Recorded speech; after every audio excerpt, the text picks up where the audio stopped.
Deus é o Deus das famílias. Fala, minha gente. Espero que esteja tudo bem com vocês. Bom, você já ouviu a frase a família é um projeto de Deus? Essa afirmação, muitas vezes repetida, carrega camadas de significado que também, muitas vezes, passam desapercebidas. Hoje, quero explorar como a Bíblia apresenta a família. Não apenas como um conceito ou estrutura social, mas como o propósito divino para a humanidade. Pois é na família que refletimos a natureza e a unidade de Deus.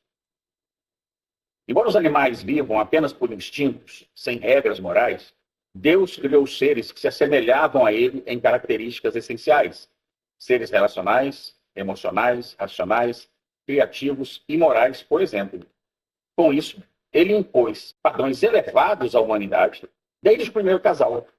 Parece difícil, na verdade, mas a intenção de Deus nunca foi dificultar nossas vidas, e sim dar propósito aos nossos relacionamentos. Não se trata apenas de sobreviver em um mundo hostil, mas de moldar o mundo, construindo caminhos e deixando legados que atravessam gerações, expressando assim a imagem de Deus em nós. Aqui está uma questão bastante interessante. As regras que parecem limitar nossa liberdade, na verdade, expandem nosso potencial. Deus não criou uma família para apenas existir. Ele criou para florescer, transformar e refletir a sua glória. Então vejamos a família como o projeto do Deus eterno.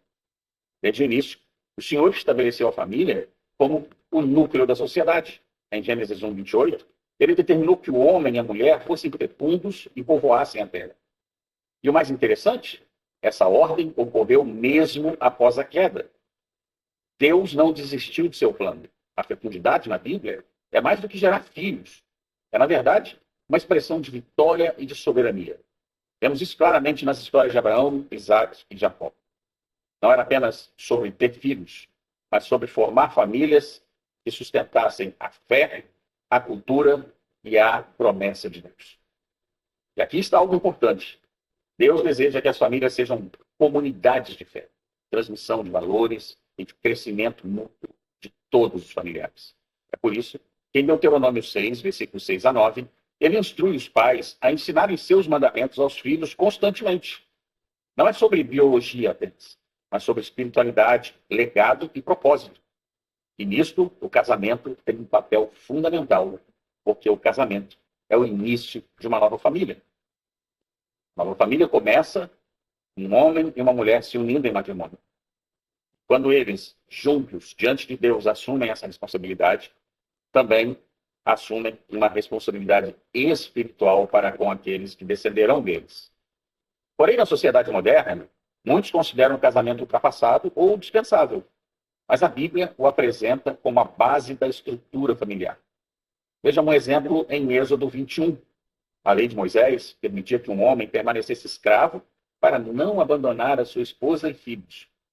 Parece estranho, mas Deus estava ensinando que o amor e a unidade familiar valem mais do que a liberdade pessoal.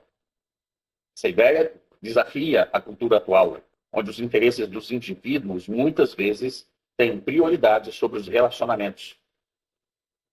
No casamento bíblico, porém, o homem é chamado a ser provedor, protetor e líder espiritual. Não por autoritarismo, mas por responsabilidade. Por outro lado, a mulher, como coajudadora, complementa e fortalece o lar. O equilíbrio não está em quem tem mais poder, mas em ambos se entregarem em amor e serviço no papel que o Eterno lhes conferiu. E isso traz um reflexo poderoso sobre o conceito da parentalidade, criando uma geração de fé. A responsabilidade pela criação e educação dos filhos é dada aos pais. Efésios 6, versículos 1 a 4, reforça isso. Porém, nós sabemos que muitos pais não cumprem esse papel e muitas vezes são até maus, tóxicos e agressivos, abusivos com seus filhos. Porém, criar filhos na admoestação do Senhor não é uma opção, mas uma missão divina. E se os pais não estiverem presentes, não cumprirem esse papel, ou faleceram, alguma coisa assim, a Bíblia nos dá exemplos de parentes que assumiram essa responsabilidade. Terá, pai de Abraão, cuidou de Ló. Mordecai criou Esther. José herdou do Deus Todo-Poderoso a missão de educar o seu filho. Deus sempre providencia para que nossos órfãos sejam acolhidos, mostrando o valor da adoção, tanto física quanto espiritual, da paternidade também, tanto física quanto espiritual. E os cristãos têm um papel importante nesse quesito. Outro ponto surpreendente é o cuidado intergeracional. Em uma época que valoriza tanto a juventude, a Bíblia nos lembra do respeito e cuidado com os idosos. Eles são fonte de sabedoria e de vitória para as nossas vidas, como mostrado por Paulo em 1 Timóteo 5,4, onde ele ensina que os filhos devem retribuir aos pais todo o cuidado que receberam. Para cumprir esse mandato divino, nós temos um modelo inalterado de Deus conforme a Escritura. Apesar das mudanças culturais, a Bíblia não adapta a definição de família para poder aí atender às tendências sociais, né, e progressistas dos nossos dias. Pelo contrário, ela nos chama a retornar ao plano original. A solução para os problemas da família moderna não está em reinventá-la, mas em restaurá-la aos princípios da palavra de Deus. Aqui está a verdade. A família, como projeto de Deus, é suficiente. Quando vivemos de acordo com esse propósito, experimentamos a vitória de Deus em nossas gerações. Isso exige esforço? Claro que exige. É que é renúncia? Sem dúvida. Mas o resultado é um legado que transforma vidas, fortalece comunidades, cidades, nações e, acima de tudo, glorifica a Deus. Por fim, irmãos, a família não é apenas uma unidade social, ela é um projeto eterno de Deus para revelar seu amor, sua ordem, sua glória ao mundo.